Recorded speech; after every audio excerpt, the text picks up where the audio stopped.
और कल जिस तरह से बीजेपी ने मुख्यमंत्री के घर पे हमला करने वाले लोगों को सम्मानित किया, उनको हीरो बना के पेश किया, इसका मतलब आज भारतीय जनता पार्टी पूरी तरह से मान चुकी है कि उसके हीरो, उसके नायक इस देश के स्वतंत्रता सेनानी नहीं हैं, इस देश के पढ़े लिखे लोग, इस देश के लिए जान देने वाले शहीद सैनिक नहीं हैं। उसके नायक रास्ते में लफंगई करने वाले गुंडे, लुच्चे, बदमाश हैं जो लोगों के घरों पे हमले करते हैं, रास्तों पे लफंगों की तरह से घूमते हैं। भारतीय जनता पार्टी ने ये एक अपना चरित्र उजागर किया है। आपको याद होगा जहां आप बैठे हैं इसी घर में थोड़े दिन पहले भारतीय जनता पार्टी के गुंडे घुस गए थे और पिछले दरवाजे से अंदर मेरी वाइफ और मेरा बेटा अकेले थे वहाँ पे हमला करने पहुँच गए थे। करीब 150-200 लोग भारतीय जनता पार्टी के गुंडे अंदर आ गए थे और भारतीय जनता पार्टी ने उसको जस्टिफाई किया था। गेट तोड़ के, सामने वाला गेट तोड़ के, यहाँ पीछे वाला गेट तोड़ के इसके अंदर आ गए थे, उसको भी भारतीय जनता पार्टी ने जस्टिफाई किया था। इसके पहले भी भारतीय जनता पार्टी, ये कोई पहली बार नहीं है कि भारतीय जनता पार्टी अपने गुंडों को, अपने इस चरित्र को उजागर कर रही है कि वो एक गुंडों की पार्टी है, बदमाशों की पार्टी है, वो लफंगों की पार्टी है। ये भारतीय जनता पार्टी बार बार उजागर करती रही है। मैं आज आपके सामने कुछ ऐसे घटनाक्रम लेकर आया हूं जिसमें भारतीय जनता पार्टी का ये चरित्र बार बार उजागर होता रहा है और मैं एक एक करके आपके सामने रखना चाहता हूं। सीएम साहब के यहाँ जो हमला हुआ उस पर मैंने जिक्र किया, मेरे घर पे जो हमला किया गया और 150-200 गुंडे भारतीय जनता पार्टी के आए और भारतीय जनता पार्टी ने ना केवल बाकायदा उनको प्रोटेक्ट किया बल्कि उनका सम्मान भी किया। इसी तरह से अभी थोड़े दिन पहले भारतीय जनता पार्टी के नेता मनोज तिवारी जी बीजेपी के कुछ गुंडों के साथ, करीब 200 गुंडों के साथ जल बोर्ड के यूजीआर में घुस गए थे, जहां लोगों के पीने का पानी जहां से सप्लाई होता है, जहां हमें आपके और हमारे घरों के लिए पीने का पानी आता है, जहां से वो बहुत प्रोटेक्टेड एरिया होता है, बहुत सेंसिटिव एरिया है, कहीं कुछ भी गंदी चीज़ मिलाई जा सकती है, कोई भी गड़बड़ चीज़ मिलाई जा सकती है। भारतीय जनता पार्टी के नेता गुंडागिरी करते हुए अपने 200 गुंडों के साथ में मनोज तिवारी वहाँ पे घुस गए थे। उसमें कोई भारतीय जनता पार्टी ने कभी उसको गलत नहीं माना बल्कि हमेशा सही ठहराया।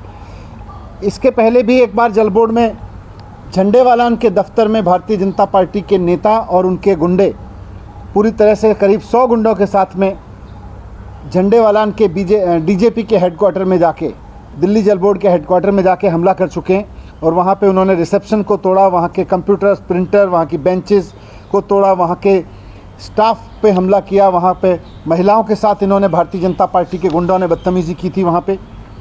और सिर्फ दिल्ली में नहीं है, देश भर में आज भारतीय जनता पार्टी की पहचान एक गुंडों वाली पार्टी की बन गई है, लफंगों वाली पार्टी की बन गई है, बदमाशी करने वाली पार्टी की बन गई है।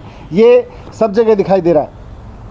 उन्नाव रेप केस आप सब ने देखा कि किस तरह से भारतीय जनता पार्टी के एमएलए कुलदीप सिंह सेंगर 17 साल की लड़की का रेप करने के आरोप में कन्विक्टेड ठहराए गए और न सिर्फ उनको कन्विक्टेड ठहराया गया बल्कि लड़की के पिता की हत्या करने का भी उनके ऊपर आरोप चला। उसको भी जुडिशियल कस्टडी में उसकी हत्या करवाने का भी उनके ऊपर मुकदमा चला। गुजरात गैंग रेप केस हमने सबने सुना कि किस तरह से कच्छ डिस्ट्रिक्ट में बीजेपी के 4 लोकल लीडर्स ने महिलाओं को, लड़कियों को वहाँ प्रोस्टिट्यूशन में धकेला, 24 साल की महिला का गैंग रेप किया। वहाँ पे बाकायदा इन सब के खिलाफ नामदर्ज एफआईआर हो चुकी है इस मामले में भी, जहाँ गुजरात में कच्छ का जो बीजेपी के नेताओं ने गैंग रेप किया था। साक्षी महाराज के बारे में आप सब जानते हैं कि उनके ऊपर मर्डर, क्रिमिनल इंटिमिडेशन, रॉबरी, डकैती, forgery, cheating, criminal breach of trust, सब तरह के केस चल रहे हैं। और ये ब्रह्मदत्त द्विवेदी जो कैबिनेट मिनिस्टर थे, उनके हत्या का उनके ऊपर आरोप भी है। स्वामी चिन्मयानंद भारतीय जनता पार्टी के जाने माने नेता, इनके बारे में भी आप जानते हैं, former minister of state of external affair रह चुके हैं और उत्तर प्रदेश से एमपी रहे हैं। इन्होंने भी, इनके ऊपर भी आरोप था कि इन्होंने किस तरह से जो ये कॉलेज चलाते हैं वहाँ की लड़कियों को सेक्स रैकेट में धकेलने की पूरी कोशिश की थी और उनके ऊपर भी केस चल रहे हैं। इनको भी गिरफ्तार किया जा चुका था बीच में। हरक सिंह रावत के बारे में आप सब जानते हैं, पूरे देश में भारतीय जनता पार्टी का चेहरा हैं और भारतीय जनता पार्टी के चरित्र का भी चेहरा हैं कि किस तरह से 32 साल की एक महिला ने इनके ऊपर रेप और हैरेसमेंट का आरोप लगाया था, इनके ऊपर एफआईआर हुई थी और इनके ऊपर मॉलेस्टिंग के मामले में एफआईआर हुई थी। छतर सिंह दरबार मध्य प्रदेश से एमपी हैं भारतीय जनता पार्टी के, बड़ा चेहरा है भारतीय जनता पार्टी के और बड़ा चरित्र चेहरा है भारतीय जनता पार्टी का, जो आज की तारीख में चरित्र हो गया है। ये भी किडनैपिंग 2 लड़कों को, 10 और 12 साल के 2 लड़कों को किडनैपिंग करने के आरोप में इनके ऊपर मुकदमा चला, इनके ऊपर कार्रवाई हुई। बाबुश गोवा में भारतीय जनता पार्टी का एक और चेहरा और चारित्रिक चेहरा है, उनके ऊपर भी माइनर गर्ल को खरीदने और रेप करने के उनके ऊपर आरोप थे और उनके ऊपर एफआईआर रजिस्टर हुई है। और उनकी पत्नी, जो कि भारतीय जनता पार्टी की न सिर्फ नेता हैं बल्कि अभी गोवा में रेवेन्यू मिनिस्टर हैं, उन पे भी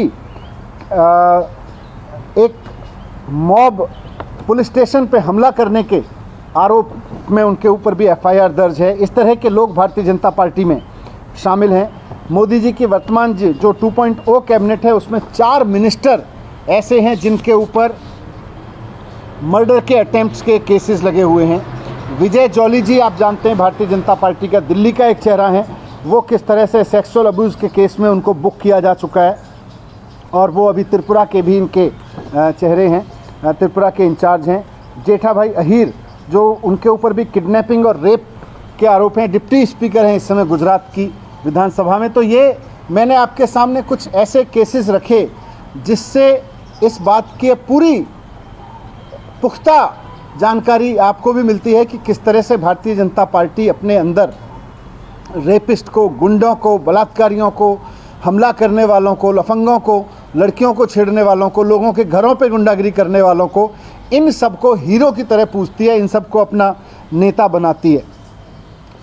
जो भी आज एक तरह से बीजेपी की पहचान बन गई है कि एक ऐसी पार्टी के रूप में उसकी पहचान बन गई है जिसके लोग घरों में घुस के गुंडई करते हैं, मार पिटाई करते हैं, सड़क पे लफंगई करते हैं, रेप करते रहते हैं उनके नेता, मर्डर करते रहते हैं उनके नेता, जीप से कुचलवाते हैं उनके नेता।